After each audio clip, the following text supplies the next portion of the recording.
Welcome to GBI Menyediakan Online Service. Nah, jangan lupa klik tombol subscribe di bawah ini.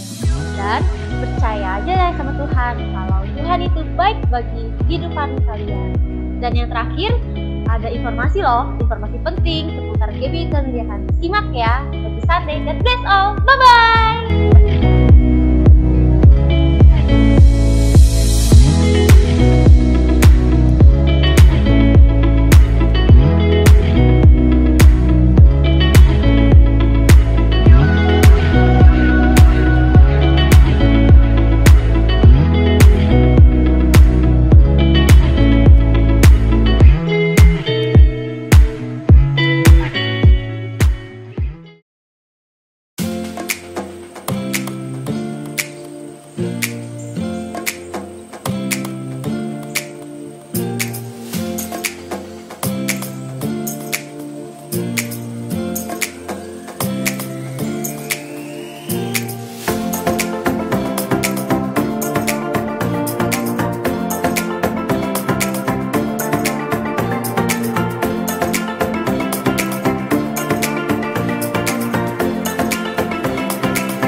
Terima kasih Bapa, terima kasih Yesus Tuhan. Kami mengucap syukur ya Tuhan untuk segala kasih dan anugerah-Mu bagi setiap kami ya Bapa. Dimanapun kami saat ini berada Bapa, kami mau menyatukan hati kami ya Tuhan untuk memuji dan menyembah-Mu ya Bapa. Biar ya Tuhan kami boleh fokuskan diri kami ya Tuhan untuk datang ke hadirat-Mu ya Bapa. Terima kasih Tuhan Yesus, kami berdoa dan mengucap syukur ya Bapa. Kiranya Tuhan turunlah urapan-Mu bagi setiap kami dimanapun kami berada. Hanya dalam nama Tuhan Yesus kami berdoa dan mengucap syukur. Haleluya. Amin.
selalu memuji-Mu Tuhan Yesus, karena Engkau Allah yang layak dipuji dan disembah.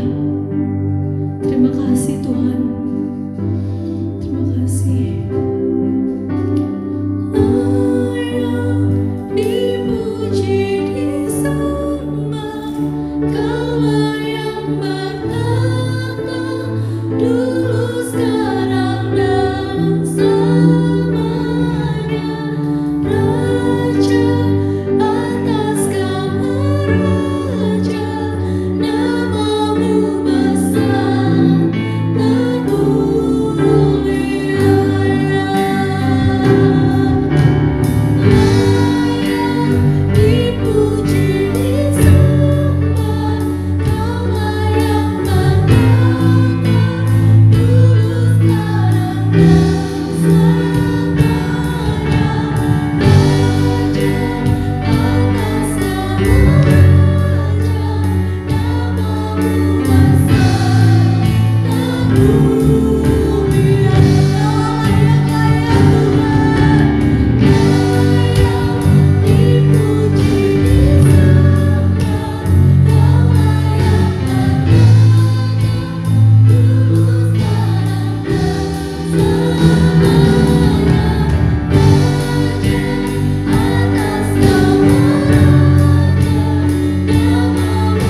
Tuhan.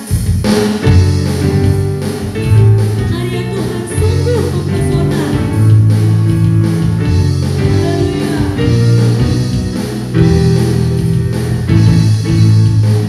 Karyamu mempesonaku, kau angkatku dari kelam, kasih tulus memberi warna. Kau buang semua gelisah, kau beri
Selamat pagi ya Bapak yang di surga, selamat pagi ya Tuhan Yesus, selamat pagi ya Roh Kudus. Kami berterima kasih ya Tuhan untuk pagi hari ini Tuhan, di mana kami boleh kembali berkumpul bersama ya Bapak dalam ibadah online service ini ya Tuhan. Ya Bapak, biarlah Tuhan pada pagi hari ini Kau nyatakan hikmat-Mu bagi kami, Kau nyatakan firman bagi kami ya Bapak. Urapi hamba-Mu ini yang tidak ada apa-apanya ya Tuhan. Urapi bibir-Mu tidak hamba-Mu Tuhan, sehingga apa yang hamba sampaikan semuanya daripada-Mu ya Bapa.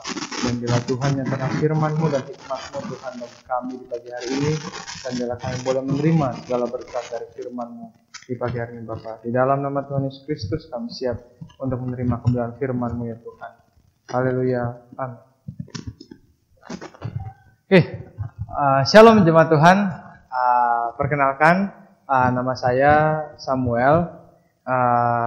Ya, saya kebetulan juga masih baru di GBI Tuhan Menyediakan, dan saya berterima kasih pada Tuhan untuk kesempatan yang diberikan bagi saya untuk menyampaikan kebenaran firman Tuhan pada pagi hari ini.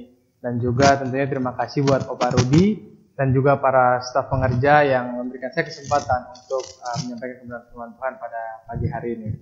Nah, kebenaran firman Tuhan hari ini kita akan ambil dari Matius 10 ayat 34 sampai 39. Nah, kalau kita buka bersama di Matius 10 ayat 34 sampai 39 dengan judul perikopnya adalah Yesus membawa pemisahan bagaimana mengikut Yesus. Kita baca bersama. Jangan kamu menyangka bahwa aku datang untuk membawa damai di atas bumi.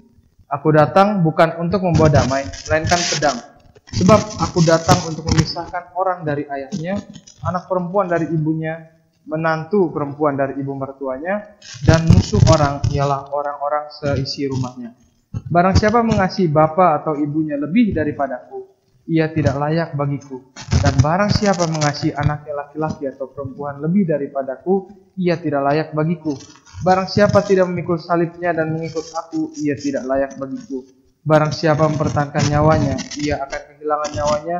Dan barang siapa kehilangan nyawanya karena aku, ia akan memperolehnya. Amin.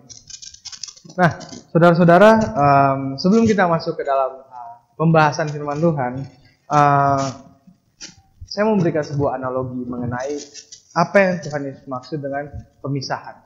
Nah, jadi yang dimaksudkan pemisahan ini kurang lebih kalau saya boleh sharing sedikit. Jadi saya ini kebetulan dari kecil itu saya sekolah di Timika di Papua. Nah, ketika saya di sana, saya dari SD sampai SMP, lalu tibalah saya masuk SMA, saya pindah ke Jakarta. Nah, waktu saya SMA di Jakarta, kuliah saya pindah ke Karawaci. Jadi dari Timika saya ke Jakarta lalu Karawaci. Nah, ketika saya mengalami hal tersebut, saya sebenarnya belum mengetahui kenapa saya berpindah-pindah tempat gitu kan. Dari Timika, terus ke Jakarta, terus ke Karawaci gitu. Saya bertanya sama Tuhan dan saat ini saya baru mengerti kenapa saya itu berpindah-pindah tempat. Jadi waktu saya di Timika, itu ya pergaulan di sana ya cukup parah gitu kan. Dan saya punya teman yang kurang baik lah gitulah secara iman Kristen gitu kan. Ada banyak kenakalan yang dilakukan di sana gitu. Nah, jadi ketika saya di sana di Timika, saya mau pindah SMA, saya dipindah ke Jakarta. Ketika saya pindah ke Jakarta, di sana saya masuk ke SMA, dan sama di sana juga di SMA saya bertemu teman-teman yang lebih baik sedikit, tetapi tetap masih ada sisi-sisi nakalnya juga. Dan saya juga kebetulan melakukan hal-hal yang nakal juga di SMA gitu kan. Nah, ketika saya dari SMA saya ke kuliah, saya pindah ke Karawaci. Pertemanan saya di sana mulai membaik.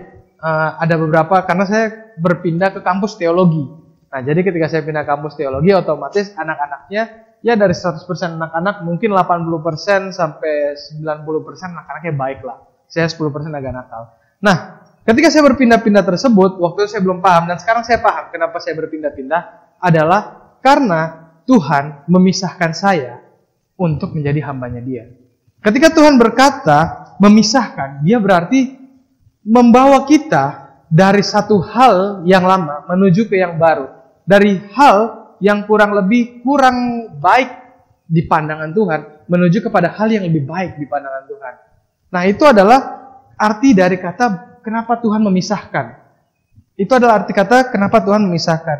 Nah, ketika Tuhan memisahkan kita, itu artinya Dia mau kita menggenapi firman-Nya. Itu sebabnya Dia membawa kita keluar dari satu tempat. Contoh, ketika Abraham, Tuhan memanggil dia keluar dari Mesopotamia. Tuhan memisahkan dia dari keluarganya. Untuk apa? Menggenapi firman-Nya. Supaya dia menjadi satu bangsa yang besar. Nah, begitupun dengan kita. Tuhan membawa pemisahan buat kita agar kita menjadi pribadi yang lebih baik dan menggenapi firman-Nya. Nah, Tuhan pada hari akhir nanti, Dia akan memisahkan gandum dari ilalang, domba dari kambing, orang benar dari orang fasik, dan orang yang akan binasa daripada orang yang akan beroleh hidup yang kekal. Nah, saudara-saudara, kenapa kita harus dipisahkan? Karena kita gereja Tuhan. Kita gereja Tuhan. Apa sih gereja? Apakah gereja itu gedung? Apakah gereja itu alat musik? Apakah gereja itu berbicara tentang pendetanya? Apakah gereja itu berbicara tentang staf, pengembalaan? Gereja tidak berbicara tentang semua itu. Itu hanya koordinasi di dalam satu gereja. Itu adalah struktur dalam satu gereja. Kelengkapan. Gereja adalah saudara dan saya. Itu gereja. Nah, apa artinya gereja? Gereja dalam bahasa Yunani-nya adalah eklesia, yang artinya adalah dipanggil keluar. Dan gereja sifatnya adalah kudus, yang artinya kalau dalam bahasa Yunani kadoshi, yang artinya adalah dipisahkan. So, kita sebagai orang Kristen, gereja Tuhan, kita memang harus mengalami yang namanya pemisahan. Pemisahan dari mana? Pemisahan dari dunia. Supaya apa? Supaya kita ada bedanya sama dunia. Cuman kadang lucunya adalah gereja zaman sekarang berlomba-lomba untuk menjadi relevan sama dunia. Bukan berbeda sama dunia. Justru gereja banyak kan sekarang, ya kan? Oh, kita harus kayak begini supaya kita relevan sama dunia.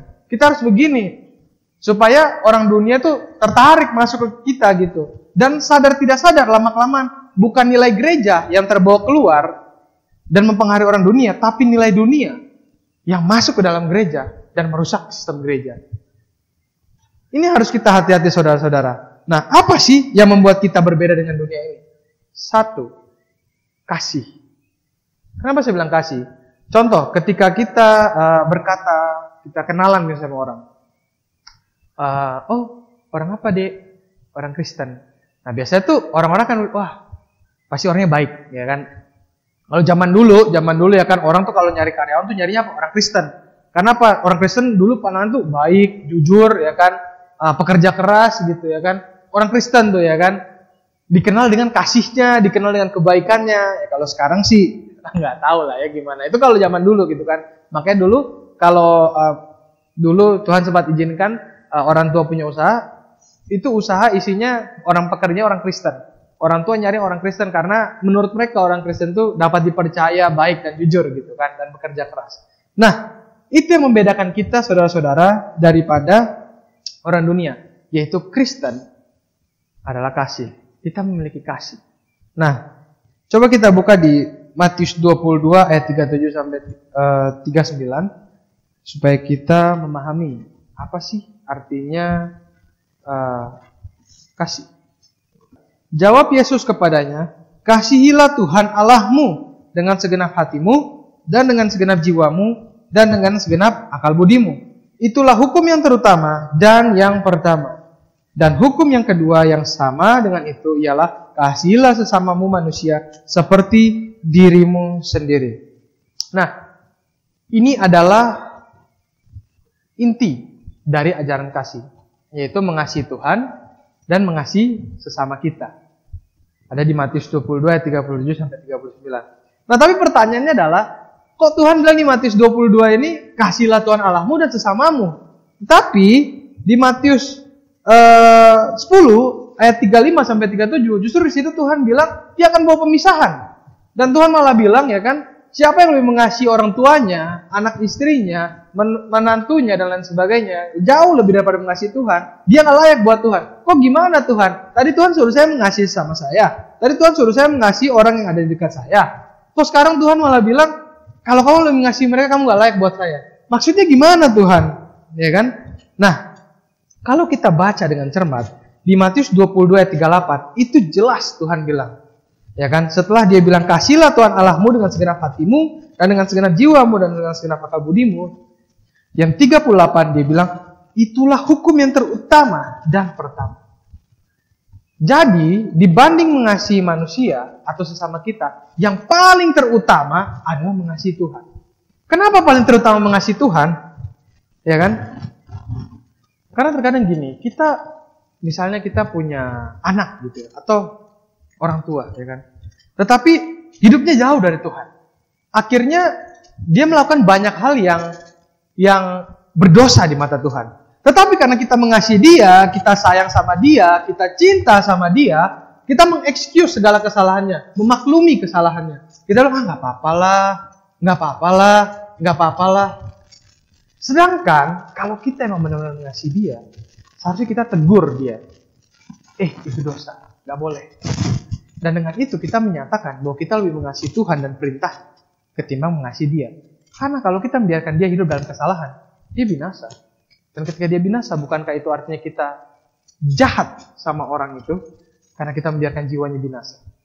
Nah, saya punya satu kesaksian. Jadi dulu saya punya salah satu kenalan di gereja yang dulu. Nah, ada satu cici, dia ini dari agama Buddha. Dia dari agama Buddha. Nah, dari mudanya dia sudah ikut ke gereja. Dia ke gereja dan orang tuanya marah gitu sama dia. Kenapa kamu pergi ke gereja? Kenapa kamu pergi ke tempat yang bukan tempatnya agama kita? Kenapa kamu nggak pergi ke kelenteng? Ya kan? Agama Buddha pergi ke sana. Kenapa kamu nggak pergi untuk beribadah sama dewa yang kita sembah? Ya kan? Tetapi anak ini bilang, enggak, saya ikut Tuhan, saya percaya sama Tuhan, dan yang saya tahu Tuhan yang saya sembah itu sanggup selamatin saya, dan Tuhan yang saya sembah itu ada di gereja. Jadi dia pergi ke gereja. Singkat cerita, dia dimusuhi sama keluarganya, dan dia dibuang sama keluarganya. Tapi hari ini, keluarganya semua masuk agama Kristen. Karena apa? Karena dia mengasihi Tuhan lebih dari segalanya. Dia rela meninggalkan semua yang dia punya. Dia anak orang kaya, by the way. Dia anak orang kaya, papanya punya pabrik. Mamanya pengusaha. Dia tinggalin semuanya itu dan dia ikut Tuhan. Dia gak peduli dia dibuang sama keluarganya. Dia lebih mengasihi Tuhan lebih dari segalanya. Nah, kasih itu yang harus kita punya. Kasih itu yang harus kita miliki. Mengasihi Tuhan lebih dari segalanya. Bahkan ketika orang tua kita mau membuang kita pun, kita tetap berkata, gak apa-apa. Selama Tuhan di pihak saya akan tetap berjalan. Walaupun saya di dalam lembah kekelaman, saya tahu Tuhan pasti beserta dengan saya. Amin. Nah, saudara-saudara, itu yang namanya kasih pada Tuhan. Nah, tapi kita berkata sekarang, kita bertanya, terus, Pak, gimana dong cara kita mengasihi Tuhan dan mengasihi manusia secara sama, secara seimbang, equal? Gimana caranya, Pak? Kan tadi Tuhan bilang mengasihi dia, mengasihi sama juga. Nah, saudara-saudara, kita bisa buka di Matius 28 ayat 19 sampai 20. Di situ dikatakan, karena itu pergilah, jadikanlah semua bangsa muridku dan baptislah mereka dalam nama Bapa dan Anak dan Roh Kudus, dan ajarlah mereka melakukan segala sesuatu yang telah kuperintahkan kepadamu, dan ketahuilah aku menyertai kamu senantiasa sampai kepada akhir zaman. Ini adalah satu cara yang mana kita mengasihi Tuhan, sekaligus juga kita mengasihi sesama kita. Yaitu dengan apa? Dengan pergi menginjil. Karena apa? Ketika kita pergi menginjil, ketika kita memberitakan firman Tuhan kepada orang-orang, baik orang terdekat kita di rumah maupun orang yang jauh dari kita di luar sana, kita yang pertama melakukan perintah Tuhan. Dan ketika kita melakukan perintah Tuhan, disitulah kita melakukan kasih terhadap Tuhan. Itu yang pertama. Kita melakukan perintah Tuhan, itu bukti bahwa kita mengasihi Tuhan. Itu bukti kasih kita sama Tuhan. Ketika kita melakukan segenap perintahnya, apa yang dia larang kita nggak lakukan, apa yang dia mau kita lakukan, ya kan? Itu semua yang membuat kita menyatakan kasih kita sama Tuhan. Melakukan perintah Tuhan. Dan Tuhan ketika dia naik ke surga waktu itu, dia tidak perintahkan kepada Petrus dan para murid yang lainnya, Petrus pergi kasih makan 5.000 orang seperti yang saya lakukan kemarin. Petrus pergi khotbah ke bukit seperti yang saya lakukan kemarin. Petrus pergi kasih makan orang yang banyak-banyak seluruh dunia ini. Tuhan gak bilang itu. Tuhan bilang apa? Pergi dan jadikan semua bangsa muridku. That's why kenapa gereja itu perlu misi. Karena tanpa misi, gereja mati. Karena tugasnya gereja itu pergi keluar dan menyatakan firman Tuhan. Gereja itu siapa? Saudara dan saya. Jangan tunggu nanti disuruh sama Pak Pendetanya. Jangan tunggu nanti disuruh sama staf pengerjanya. Jangan tunggu nanti disuruh sama siapapun yang lebih Anda jangan berpikir bahwa, oh saya hanya jemaat biasa. No, saudara. Kita semua sama di mata Tuhan. Kebetulan aja di dalam gereja strukturnya berbeda. Tapi semua kita di mata Tuhan sama. Kita anak Tuhan. Kita hamba Tuhan. Kita biji mata Tuhan. Kita berharga di mata Tuhan. Ini yang perlu saudara-saudara pahami. Bahwa menginjil, tugas semua orang Kristen. Bukan cuma tugas pendeta. Dan menginjil bisa di mana aja. Bisa saudara di kantor saudara. Bisa ketika saudara lagi pergi ke pasar, ketemu sama langganan saudara di sana. Atau bisa ketika saudara lagi pergi ke sekolah, terus ketemu teman di sana. Dan menginjil bisa terjadi dalam banyak hal. Anda bisa, zaman sekarang begitu mudah. Anda punya WhatsApp, Anda punya YouTube, Anda bisa share firman Tuhan lewat WhatsApp. Just share firman Tuhan. Anda nggak perlu bilang Tuhan Yesus itu baik. Kalau Anda malas untuk ngetik, Anda malas untuk ngobrol, Anda malas untuk telepon, just share the video. Video dari pendeta siapa mungkin. Dan itu Anda menunjukkan kasih Anda pada Tuhan. Dan yang kedua adalah dari menginjil, Anda menunjukkan kasih Anda kepada sesama. Karena apa? Ketika Anda menginjil dia, Anda memberitakan kebenaran firman Tuhan terhadap orang itu. Dan ketika orang itu menerima kebenaran firman Tuhan, dia menerima Tuhan Yesus sebagai Tuhan dan Juru Selamat, jiwanya diselamatkan. Dan jiwa yang diselamatkan jauh lebih berharga daripada 5.000 makanan kita bagiin sama orang-orang. Jiwa yang diselamatkan itu adalah bukti kasih yang kita kerjakan.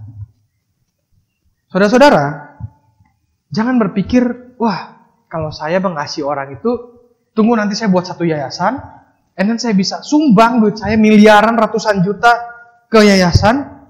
Terus dari yayasan itu nanti bikin pengobatan gratis, bikin kasih makan orang, kasih sekolah orang. Yes, itu kasih. Benar, itu kasih. Tetapi kasih yang paling berharga, kasih yang paling besar adalah ketika saudara mau memberikan hidup saudara buat sesama Anda. Yaitu ketika Anda memberitakan firman Tuhan dan jiwa orang itu diselamatkan. Ketika jiwa orang itu diselamatkan, saudara-saudara, itu kasih yang gak bisa dibayar dengan harga apapun. Karena Anda menjadi, apa ya kalau saya bilang ya, menjadi sales, agennya Tuhan di dunia ini. Untuk apa? Membawa orang kepada Tuhan, memperkenalkan Tuhan kepada orang lain. Dan ketika orang itu diselamatkan, Anda menerima upah di sorga. Oke? Ini adalah satu cara di mana Anda bisa melakukan kasih kepada Tuhan dan kasih kepada sesama. Dua hal yang kita kerjakan secara bersamaan dengan satu cara, yaitu menginjil. That's why kenapa, ya kan, kalau kita disebut agennya Tuhan, salesnya Tuhan, that's why kenapa kita itu harus mengalami Tuhan, harus kenal sama Tuhan. Karena apa? Seorang sales, seorang agen, kalau dia jualan, dia nggak tahu produknya apa, ya gimana dia mau nawarin, ya kan? Gimana misalnya, saya jualan sabun nih Bu, terus ibunya nanya, oke, sabunnya kelebihannya apa? Saya juga nggak tahu sih Bu. Saya dibilang aja sama orang, katanya bagus gitu sabunnya. Katanya sih oke sabunnya gitu. Saya nggak tahu juga. Coba aja Ibu beli. Ya nggak mungkin ada orang mau beli. Nggak ada orang yang mau beli sabunnya gitu kan. Tapi ketika saudara yang pakai sabun itu, saudara merasakan khasiatnya, saudara merasakan manfaatnya, maka Anda akan dengan yakin, Bu beli sabun ini. Karena sabun ini bikin saya kulitnya jadi lebih putih, lebih bersih, lebih bersinar ya kan. Ke iklan Sunsilk atau iklan sabun lainnya gitu. Nah sama saudara-saudara, ketika Anda mengalami Tuhan, mengenal Tuhan, Anda hidup di dalam Tuhan, Anda tahu Tuhan itu seperti apa, Anda kenal Yesus yang Anda sembah, maka Anda dengan yakin akan berkata, Tuhan Yesus itu satu-satunya penyelamat, gak ada keselamatan di luar Dia. Dia satu-satunya jalan, kebenaran, dan hidup. Gak ada satupun yang datang kepada Bapa kalau gak lewat Dia. Dan itu hanya bisa saudara lakukan kalau saudara sudah mengalami pengenalan, perjumpaan pribadi sama Tuhan. Makanya saudara-saudara, banyak-banyaklah bersaat teduh sama Tuhan. Banyak-banyaklah duduk dekat kaki Tuhan. Banyak-banyaklah hidup dengan Tuhan. Membaca kebenaran firman Tuhan. Dan ketika Anda membaca kebenaran firman Tuhan, Anda sedang melatih diri Anda untuk mengenal Tuhan. Mengenal pribadi yang mencipta Anda. Amin? Nah, saudara-saudara, itu tadi poin yang pertama. Ya kan? Kasih. Nah, poin yang kedua ada di ayat 38 dan di 39. Mari kita kembali ke Matius 10 ayat 38 dan 39. Nah, di situ dikatakan, barang siapa tidak memikul salibnya dan mengikut aku, ia tidak layak bagiku. Barang siapa mempertahankan nyawanya, ia akan kehilangan nyawanya. Dan barang siapa kehilangan nyawanya karena aku, ia akan memperolehnya. Nah, Tuhan di sini meminta kita memikul salib, ya kan? Memikul salib itu apa sih? Apakah kita harus pergi ke toko kayu? Pak, mesen salib ya Pak, 1. Ntar saya pikul tiap hari ke kantor. Waduh, kasihan saudara motor-motornya, atau mobilnya rusak ntar. Memikul salib itu artinya apa? Memikul salib itu artinya adalah mengikuti seluruh kehendak Tuhan. Kenapa disebut mengikul salib itu mengikuti kehendak Tuhan? Karena mengikuti kehendak Tuhan itu, jujur, tidaklah mudah. Daging ini rasanya tersiksa. Kenapa daging dan roh tidak bisa bersatu? Dan firman Tuhan adalah roh. Mengikuti keinginan roh sama dengan mematikan keinginan daging. Keinginan daging itu apa? Pesta pora, kemabukan, dan banyak lain sebagainya di Alkitab catat. Contoh yang paling sering kita lakukan adalah hedonisme. Menghabiskan uang untuk satu hal yang kita lihat, wah ini kayak bagus kalau saya pakai ini. Wah ini kayaknya bagus kalau saya beli ini. Ini kayak bermanfaat buat saya, padahal Anda beli itu juga Anda nggak pakai ujung-ujungnya. Nah, saudara-saudara, memikul salib artinya mengikuti kehendak Tuhan. Mengikuti semua perintah Tuhan. Apapun yang Tuhan mau Anda lakukan, Anda kerjakan. Nah, itu artinya dari memikul salib. Dan memikul salib itu tidaklah mudah. Tetapi Tuhan bilang apa? Marilah datang kepadaku. Yang letih lesu dan berbeban berat, aku akan berikan pada kamu kuk kelegaan. Dan kuk kelegaan cuma ada sama Tuhan Yesus. Jadi kalau saudara-saudara mau menerima kuk lega, seperti yang tadi saya bilang di awal, banyak-banyaklah dekat sama Tuhan. Ya kan? Hari-hari ini orang itu terjebak dalam omongannya motivator. Ya kan? Orang terjebak dalam omongannya motivator, di mana motivator itu saat-saat ini tuh banyak banget yang ngomong, kamu adalah Tuhan dari diri kamu sendiri. Kamu adalah orang yang hebat. Kamu bisa mencapai potensi terbaik dari hidup kamu. Kamu bisa. Kamu adalah milik kamu sendiri. Kamu hebat. Saudara, kalau sekedar kita dengar, sebenarnya itu bagus. Maknanya positif lah ya. Karena seolah-olah kita diajarkan bahwa kita trust sama diri kita. Gitu. Kita percaya sama diri kita. Tetapi, tahukah saudara, sebenarnya itu adalah satu kesesatan paling halus yang saya pernah dengar. Karena apa? Tuhan gak pernah bilang untuk ikut dirimu sendiri. Tuhan gak pernah bilang untuk ikut kehendakmu sendiri. Tuhan gak pernah bilang untuk ikut isi hatimu sendiri. Tuhan bilang ikutlah aku. Kenalah aku. Tuhan gak suruh Anda dan saya untuk jadi orang hebat. Untuk jadi orang sukses. Untuk mencapai potensi terbaik kita. Tuhan gak pernah suruh kita seperti itu. Tuhan gak pernah mau kita itu menjadi orang yang mengejar keinginan diri kita sendiri. Karena itu jatuhnya apa? Jatuhnya akan jadi humanisme.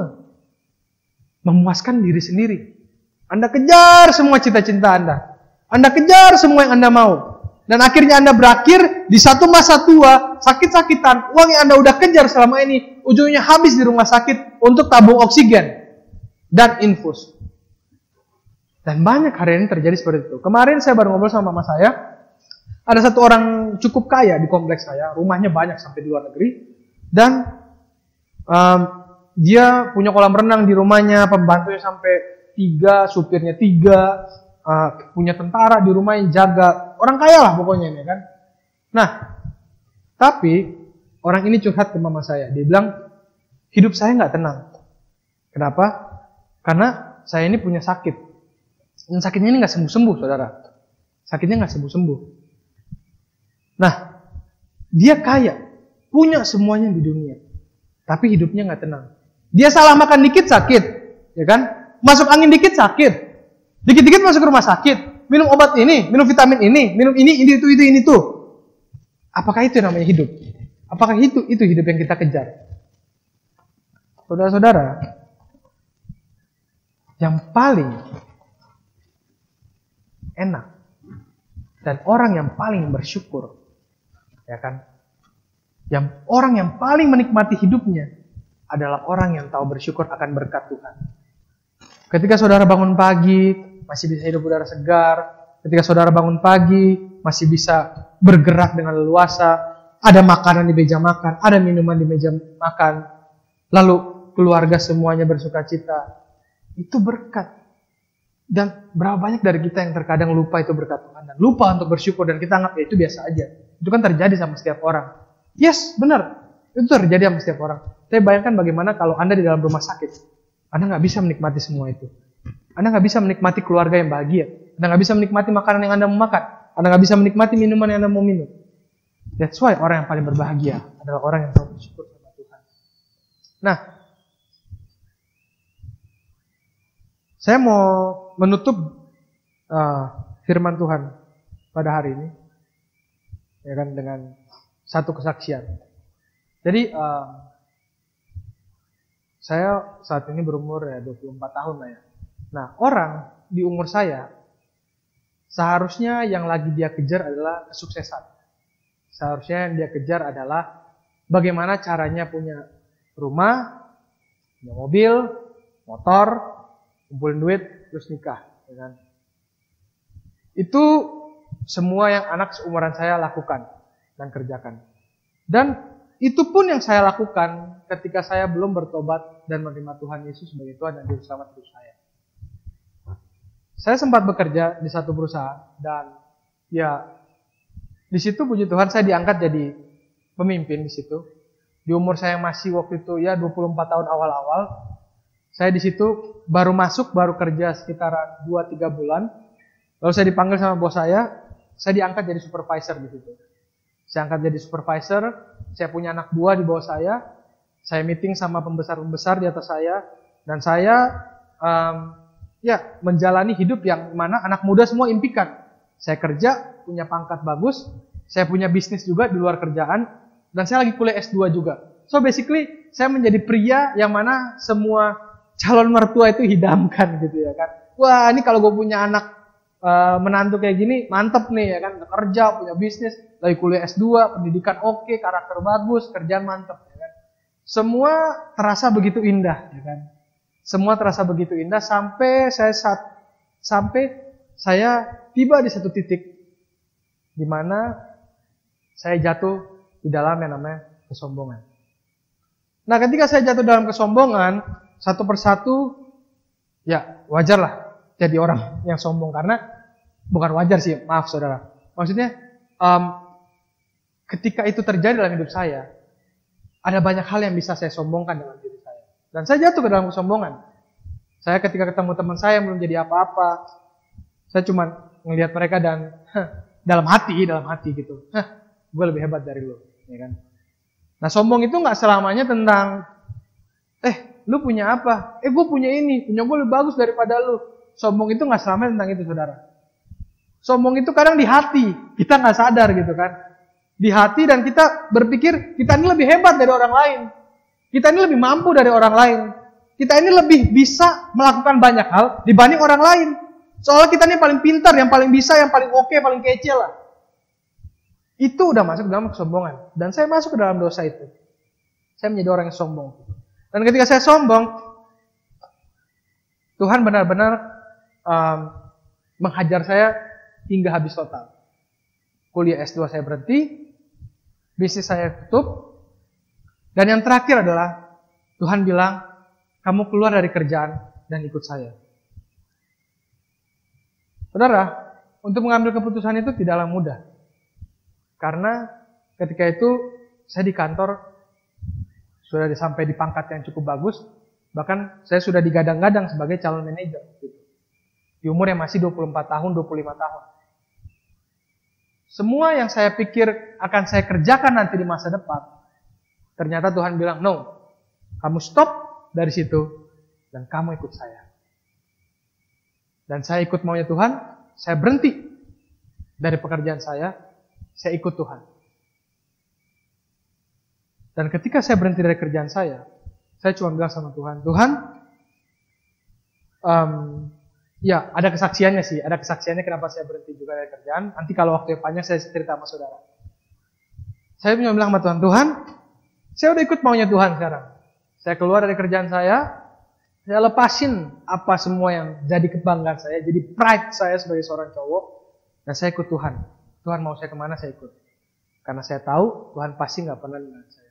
Dan itu terbukti saudara-saudara. Dari sejak saya berhenti kerja sampai sekarang, tidak pernah sekalipun saya jadi seorang peminta-minta. Tidak pernah sekalipun saya nggak makan 3 kali sehari. Tidak pernah sekalipun saya tidur di pinggiran jalan. Tuhan benar-benar memelihara hidup saya. Dan hari ini saya baru ngerti bahwa Tuhan memanggil saya untuk memisahkan saya dari dunia, untuk menjadi hamba Tuhan. Sama seperti yang dia lakukan terhadap Abraham. Ketika Tuhan mempunyai planning, mempunyai rencana yang jauh lebih besar dari apa yang kita pikirkan, dan Tuhan akan mengerjakan itu, maka itu akan jadi rencana yang terindah buat saudara dan saya. Nah, saudara, ikut Tuhan itu sebenarnya mudah.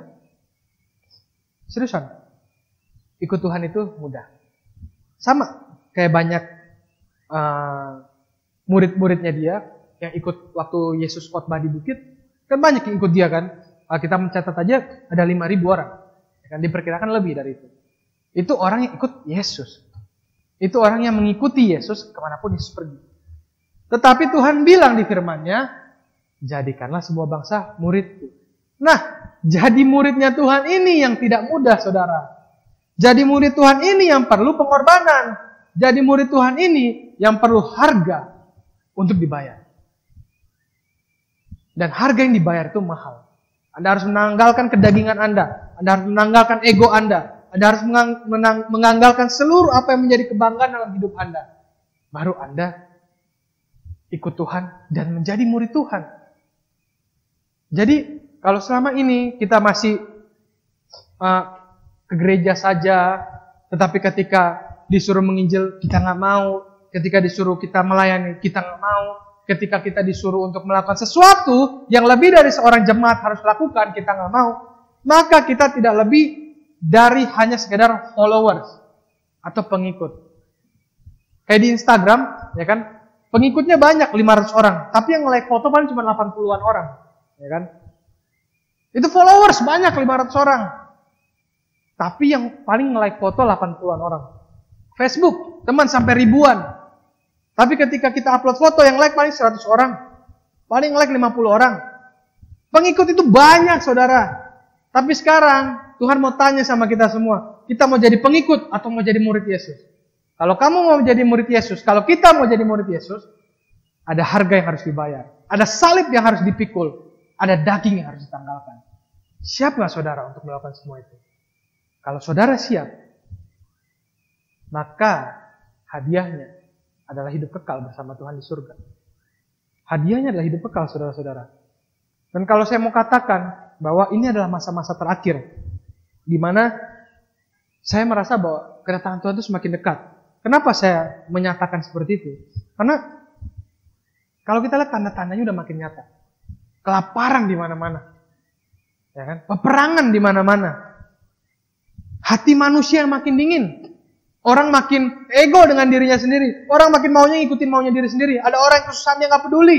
Dia gak pusing. Yang penting gue selamat, yang penting gue hidup, yang penting gue makan. Contoh dari corona ini. Ada orang yang gak borong makanan buat 1 bulan. Emang dia gak pikir orang lain nanti mau beli apa? Emang dia gak pikir nanti harga bahan makanan naik, orang miskin mau beli apa? Kalau harganya semua naik. Hati manusia makin dingin di masa-masa akhir ini. Ya kan? Dan kita lihat. Penyakit sampar dengan skala global terjadi di dunia ini. Ini adalah tanda-tanda tuh, saudara-saudara. Tanda-tanda kedatangan Tuhan udah mau dekat. Ntar lagi Tuhan udah mau datang. Nah, saudara-saudara, nggak ada yang tahu. Mungkin ntar lagi pemasangan chip di tubuh manusia. Ntar lagi mungkin akan terjadi. Mungkin akan terjadi. Karena apa? Kita lihat sudah terlalu banyak teknologi yang berkembang saat ini. Nah, saudara-saudara, ya kan, Pak, Bu, Oma, Opa, ya kan, Koko, Cici, Dede, ya kan, Tuhan udah mau datang, ya kan. Ketika Ia datang, Ia akan membawa pemisahan. Ia akan memisahkan semua yang dari dunia ini dengan semua yang dari miliknya Tuhan. Dan ketika Tuhan datang, ya kan, saudara dan saya akan didapati Tuhan sebagai apa? Apakah sebagai gandum atau sebagai ilalang? Apakah sebagai domba atau sebagai kambing? Apakah sebagai orang benar atau orang jahat? Apakah kita akan beroleh hidup kekal atau justru kita binasa? Siapkah saudara Tuhan datang? Karena pemisahan sebentar lagi akan terjadi. Tuhan Yesus berkati. Mari kita berdoa. Bapa di surga, kami mengucap syukur dan berterima kasih ya Tuhan untuk firman-Mu pada pagi hari ini. Tuhan, begitu indah, begitu kuat Tuhan, menegur menampar setiap kami untuk kami hidup sungguh-sungguh di hadapan Tuhan. Dan kami tidak hanya menjadi seorang pengikut, menjadi seorang followers, tapi kami benar-benar menjadi murid Tuhan.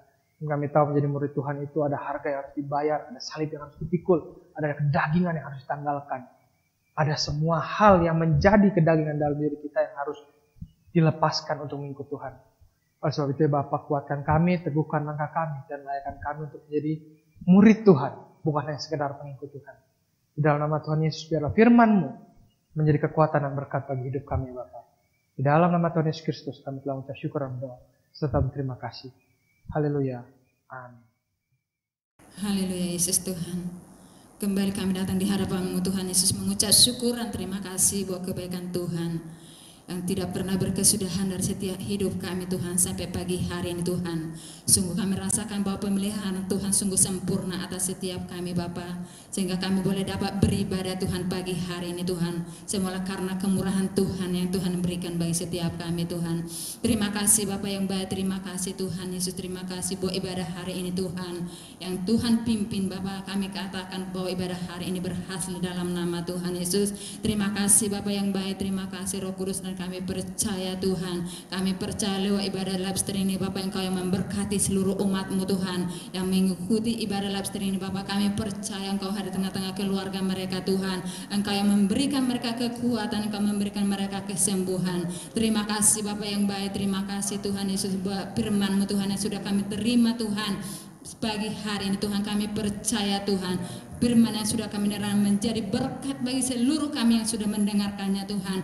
Terima kasih Bapak yang baik, terima kasih berkati hamba-Mu Tuhan yang sudah memberkati kami pagi hari ini Tuhan. Kami rindu lebih lagi Engkau pakai hamba-Mu secara luar biasa Tuhan. Engkau tambah-tambahkan hikmat marifat Tuhan daripada Allah turun atas hamba-Mu. Berkati seluruh aspek kehidupan hamba-Mu Tuhan. Terima kasih Bapak yang baik, terima kasih Roh Kudus. Kami serahkan seluruh umat-Mu ke dalam tangan-Mu Tuhan. Kiranya Engkau terus yang menyertai, yang melindungi setiap mereka Tuhan. Dan kami katakan bahwa umat gereja Tuhan menyediakan tidak ada yang kena COVID-19, tapi kami percaya dengan kuasa Allah, kuasa darah anak domba yang melindungi seluruh umat-Mu Tuhan, sehingga umat-Mu terus Tuhan boleh bebas dari COVID-19 Bapak, sehingga kami nanti Tuhan yang keluar akan menjadi pemenang, bahkan lebih dari pemenang Tuhan. Semula karena kasih Tuhan yang begitu luar biasa yang Tuhan nyatakan atas seluruh kami umat-Mu Bapak. Terima kasih Bapak yang baik, terima kasih Tuhan. Berkati seluruh hamba-hamba-Mu Tuhan yang sudah bercelilah Tuhan mengadakan live stream ini Bapak. Berkati mereka, berkati Tuhan, baik kesehatan mereka, kekuatan mereka, seluruh aspek kehidupan mereka kami serahkan ke dalam tangan Tuhan. Terima kasih Bapak yang baik, terima kasih Roh Kudus. Bahkan dari tempat ini Tuhan kami berkati bangsa pilihan-Mu, bangsa Israel Tuhan. Berkati mereka Tuhan, sehingga berkat itu boleh mengalir ke bangsa kami, bangsa Indonesia Tuhan Yesus. Bapak yang baik, ini bangsa Indonesia milik-Mu Tuhan, ini bangsa Indonesia kepunyaan-Mu. Pada pagi hari ini dengan kerendahan hati kami datang memohon belas kasih-Mu atas bangsa Indonesia ini Tuhan. Kami mohon belas kasih-Mu Tuhan, uluran tangan-Mu Tuhan untuk membebaskan, meluputkan bangsa ini Tuhan. Mari Allah Roh Kudus berkaryalah atas bangsa kami, sebab bangsa Indonesia adalah kepunyaan-Mu Bapa. Kami mohon hanya belas kasih-Mu Tuhan, karena kami menyadari kami ada sampai pagi hari ini Tuhan semua oleh karena kasih setia-Mu ya Bapa. Terima kasih Bapak yang baik, terima kasih Roh Kudus. Kami berdoa buat Bapak Presiden kami, kiranya Kau berkati, berikan mereka kesehatan, kekuatan Tuhan. Bapak pemimpin bangsa kami, bangsa Indonesia Tuhan, kami serahkan sepenuhnya ke dalam tangan-Mu Bapak. Terima kasih Bapak yang baik, terima kasih Roh Kudus. Kami berdoa buat seluruh hamba-hamba-Mu Tuhan yang Tuhan percaya kami melayani di Banten ini Tuhan. Berkati mereka, kiranya Tuhan Engkau terus satukan hati mereka Tuhan, Tuhan, sehingga mereka boleh bergandengan tangan bersatu hati sepikir Tuhan untuk memenangkan jiwa-jiwa yang ada di Banten ini Bapa. Terima kasih Bapa yang baik, terima kasih Tuhan Yesus buat segala kebaikan-Mu Tuhan yang Tuhan nyatakan atas seluruh hidup kami Tuhan. Bapak, begitu juga Tuhan kami berdoa buat seluruh keuangan gereja yang ada di gereja Tuhan, menyediakan Tuhan, berkati keuangan gereja menjadi keuangan yang sehat Tuhan. Terima kasih Bapak yang berkati seluruh hamba-hamba-Mu, baik jemaat-Mu Tuhan yang sudah setia mengembalikan baik itu perpuluhan, baik itu persembahan kasih Tuhan, apapun yang mereka persembahkan Tuhan ke tempat ini Tuhan, biarlah Tuhan kiranya Engkau mengembalikannya Tuhan berlipat-lipat kali ganda di dalam nama Tuhan Yesus. Terima kasih Bapak yang baik, terima kasih Roh Kudus. Inilah doa kami, ucapan syukur kami di hadapan-Mu Tuhan, karena kami merasakan bahwa Engkau Allah yang terlalu baik bagi setiap kami Tuhan. Terima kasih Bapak yang baik, di dalam nama Tuhan Yesus kami berdoa mengucap syukur. Haleluya, amin. Saudara, siapkan hati, terima berkat dari Tuhan Yesus. Mari angkat dua tangan. Allah memberkati engkau dan merindungi engkau.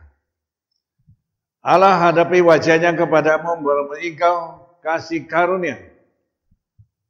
Allah menghadapi wajah kepadamu, memberi engkau damai sejahtera. Terimalah berkat surgawi, berkat Abraham, Ishak dan Yakub, berkat jasmani, berkat rohani, berkat damai sejahtera yang dari Tuhan Yesus, berkat kesehatan, kesembuhan, berkat yang Allah turun mengurapi setiap kita, hingga terima berkat sempurna mulai hari ini sampai Tuhan datang kembali. Di dalam nama Yesus Kristus kita terima berkat ini. Dengan iman sama-sama kita katakan amin. Haleluya. Shalom saudara.